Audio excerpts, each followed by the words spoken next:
Graças a Deus, bom dia, a paz do Senhor Jesus, meus irmãos. Sejam todos muito bem-vindos ao meu canal. Eu sou Daiana Nascimento e é sempre uma alegria podermos estar aqui para assim juntos buscarmos a face do nosso Deus. Hoje é domingo, 12 de outubro de 2025. Feriado nacional e também comemorado o Dia das Crianças. Que Deus abençoe os nossos pequeninos, guardando e os livrando do perigo e do mal e fazendo deles, grandes instrumentos para glorificar o nome do Senhor aqui nessa terra. Que Deus abençoe a cada criança. Como é bom ser criança, né?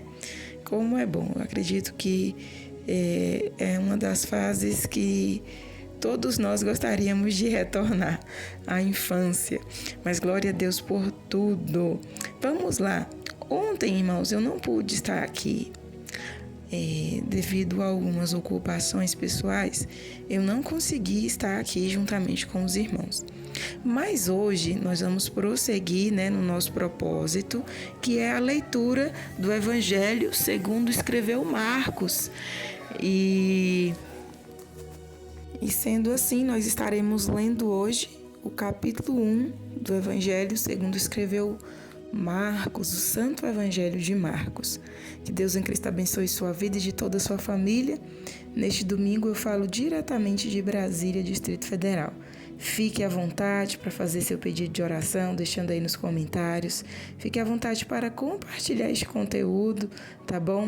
E se ainda não for inscrito, se inscreva. E não esqueçam de deixar aí o seu joinha, o seu like, pois ele vai fazer com que mais pessoas alcancem este conteúdo. Vai fazer com que o YouTube entregue este conteúdo para mais pessoas, tá bom? Vamos lá. Marcos capítulo 1, pegue sua Bíblia e leiamos juntamente para a glória de Deus. João Batista revela o caminho.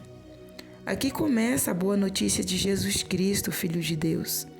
Como está escrito no profeta Isaías, vou enviar o meu mensageiro que irá antes de mim para preparar o caminho. Estou ouvindo uma voz que clama no deserto. Preparem um caminho para o Senhor. Preparem um caminho reto e plano para o nosso Deus. Esse mensageiro foi João Batista.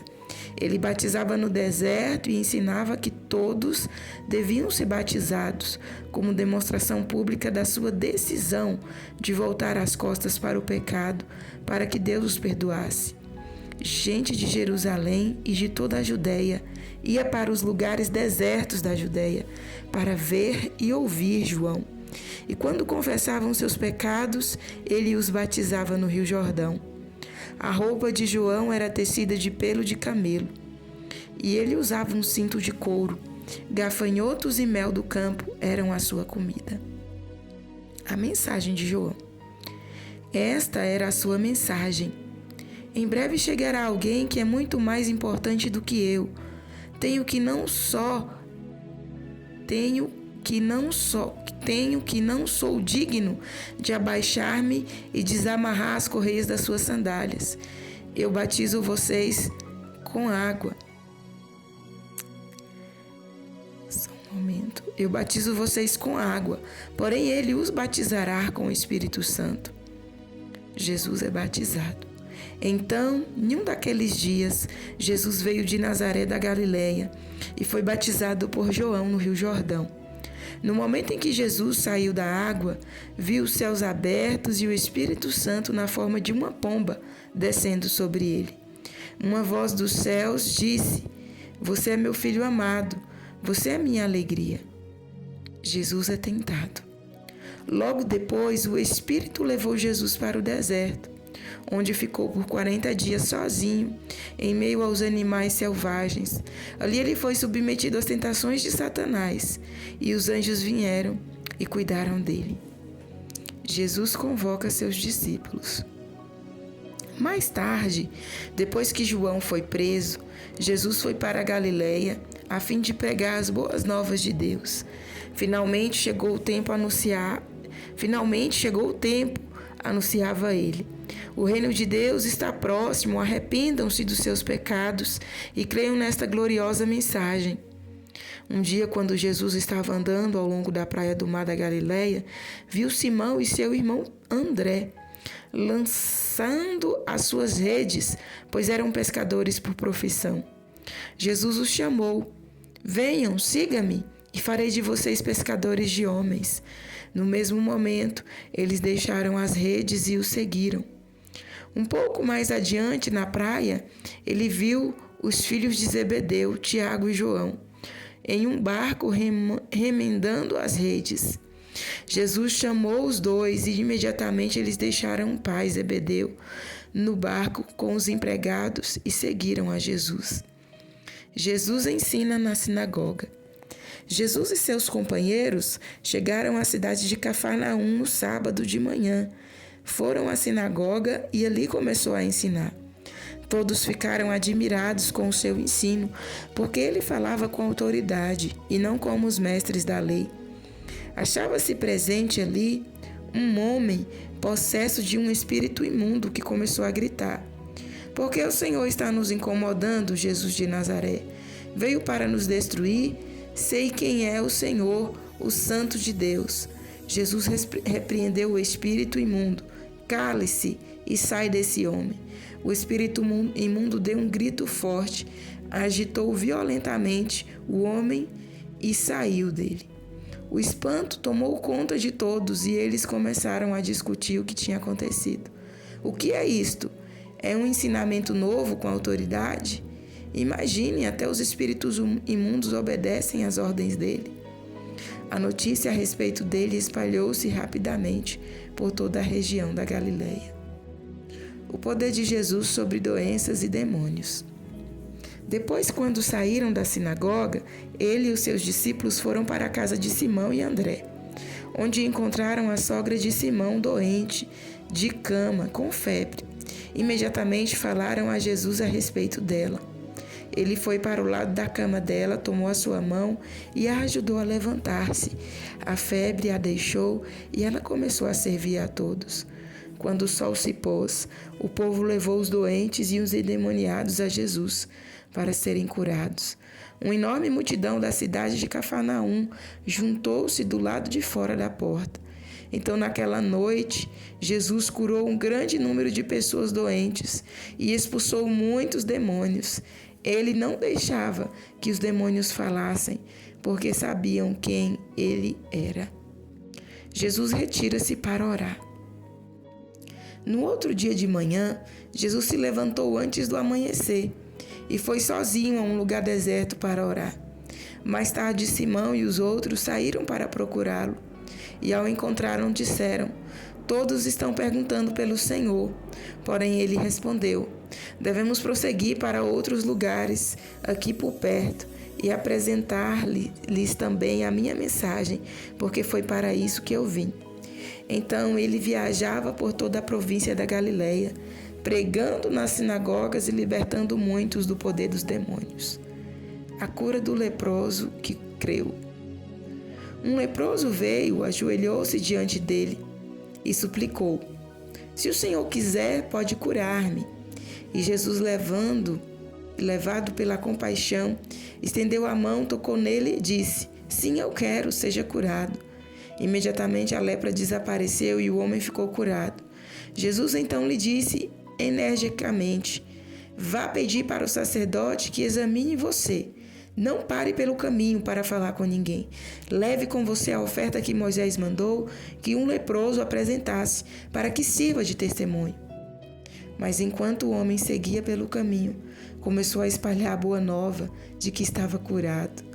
Por isso, grandes multidões logo cercaram Jesus. Ele não podia entrar publicamente em qualquer cidade, tendo de ficar fora, nos lugares desertos, e de toda parte vinha gente encontrar-se com ele ali. Amém, meus irmãos. Finalizamos a leitura do capítulo 1 do Evangelho segundo escreveu Marcos. Nós vemos aqui Jesus operando muitas coisas, né? Muitos assuntos aqui inseridos neste primeiro capítulo de Marcos. E o interessante é que, mesmo que essas histórias, né, elas se repetem nos outros demais evangelhos, nós podemos perceber um olhar único de Marcos aqui, quando Marcos escreveu, né, ouvindo o que Pedro lhe contava. Então, são as memórias do apóstolo Pedro, encontrada aqui no Evangelho de Marcos. E nós podemos perceber a peculiaridade assim, de cada um, né?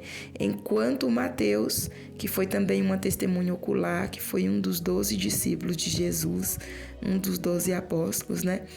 Ele tem o cuidado de iniciar o seu evangelho mostrando Jesus como rei, mostrando a linhagem de Jesus. Nós vemos Marcos aqui escrevendo, mostrando que Jesus ele é sim o Filho de Deus, ele é sim o Messias, e que a sua missão veio para ser executada através do serviço, servindo as pessoas, libertando do poder do inferno, libertando das enfermidades, né? Nós vemos aqui Marcos ele narrando quem era Jesus e o seu poder manifesto. Marcos ele escreveu para os cristãos que estavam em Roma, né? Os cristãos romanos. É por isso que nós vamos ler também a preocupação dele em algumas partes, em descrever alguns detalhes ali da religião judaica, porque esses cristãos não tiveram assim o convívio no judaísmo e não entendiam muito bem o que se passava, o que significava cada coisa ali.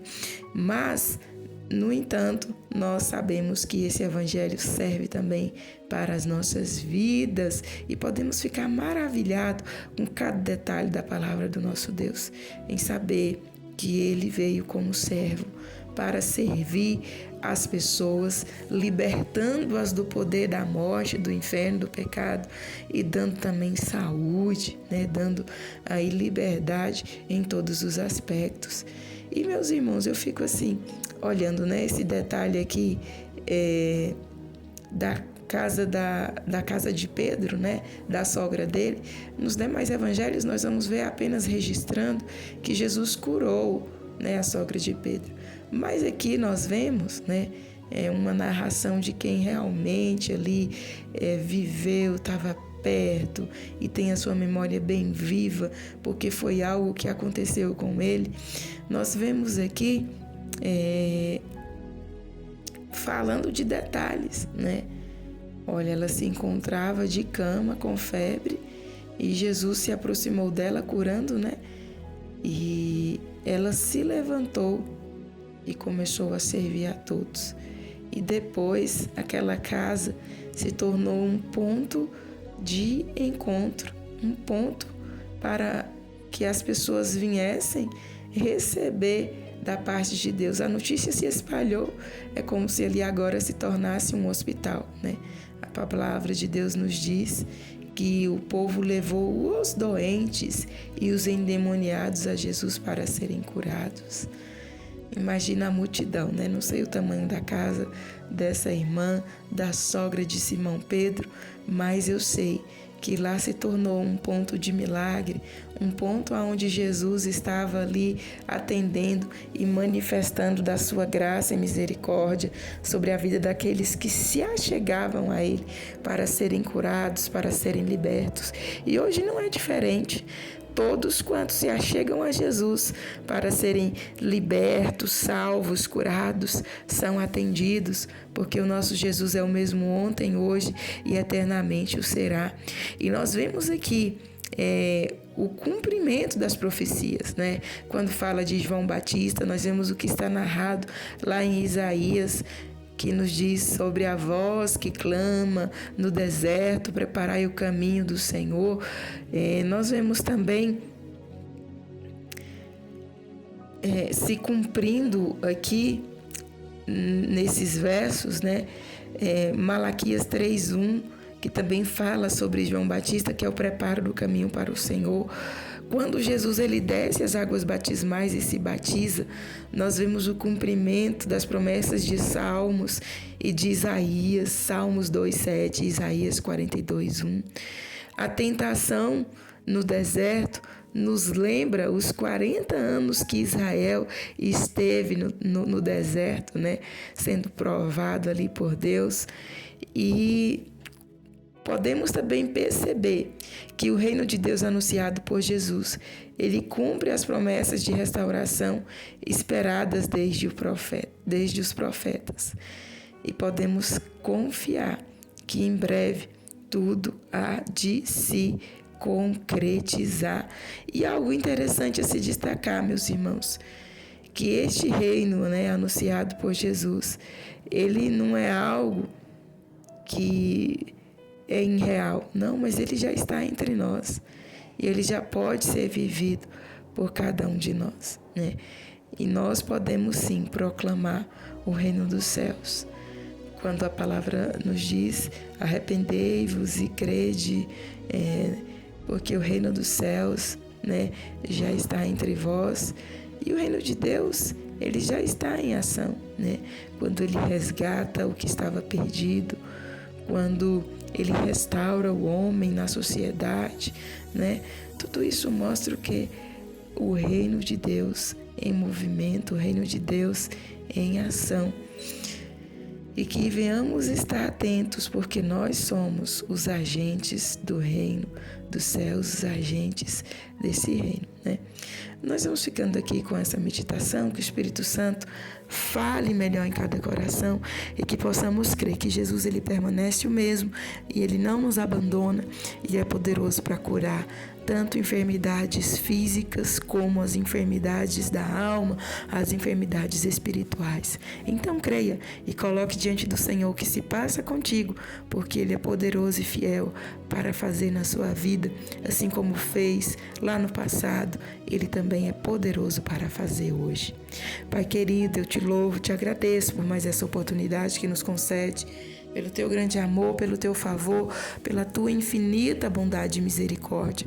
Peço perdão pelos nossos pecados, falhas e fraquezas e peço ao Senhor que nesta manhã venha estar na direção das nossas vidas, operando das tuas maravilhas, realizando a tua grande obra. Eu quero te agradecer pelo sol que brilha, eu quero te agradecer pelo fôlego de vida nas minhas narinas, nas narinas da minha casa, da minha família, dos meus familiares, amigos e irmãos, pela vida de cada inscrito neste canal. Eu quero te agradecer pela tua palavra, que é fiel e verdadeira e fala os nossos corações. E eu peço a ti que a cada dia venha nos revelar os teus mistérios, venha nos revelar o profundo, o escondido, o oculto, para que possamos estar diante de ti, ó Deus, agradando ao teu coração, vivendo uma vida que te glorifica, que te exalte. Pai Santo, tome em tuas mãos cada família aqui representada, vai operando, meu Deus, sobre cada lar, vai repreendendo a fúria do mal, vai lançando por terra as perseguições do inimigo, vai ajustando aquilo que está desalinhado, Senhor, vai repreendendo, ó Pai, todo o mal e dando a vitória ao teu povo. Peço ao Senhor que neste domingo esteja guardando e livrando a cada um de nós, abençoando, meu Deus, aos teus servos, aqueles que ministram na tua casa, aos pastores, obreiros, os missionários, evangelistas, abençoando a todos, Pai, os fortalecendo, os renovando, os guiando diante de ti. Guarda e livra o teu povo das ciladas, guarda e livra o teu povo, Senhor, da fúria do maligno, e nos ensina a cada dia a te servir de todo o nosso coração. Pai Santo, nos livra dos homens maus, dos homens perversos, sanguinários, dos homens, meu Deus amado, destruidores. Nos livra, Senhor, nos livra das fraudes, nos livra dos enganos, das mentiras, nos livra, nos guarda no teu esconderijo e ser com cada um de nós na manhã desse dia, durante todo esse dia, ser conosco, nos dando um dia de paz, um dia de bênção, um dia de tranquilidade. Em o nome de Jesus eu clamo a ti, te louvo e te agradeço. Em o nome de Jesus, amém e amém. Graças a Deus. Meus amados, nós vamos ficando por aqui. Que Deus em Cristo abençoe sua vida e de toda a sua família. Lembrando que hoje é domingo. Se você não teve a oportunidade durante a semana ir à igreja, hoje é um dia especial para você poder estar assim tirando, né, e indo à casa de Deus para orar, para falar com Ele, para agradecer pela semana que passou, por essa que se inicia e pedir a sua graça e misericórdia sobre a sua vida, sobre a sua casa, sobre a vida de todos nós. Então estejamos atentos e ativos na obra do Senhor. Fiquem todos na santa e gloriosa paz do nosso Deus. Teremos de volta amanhã, se assim Ele nos permitir.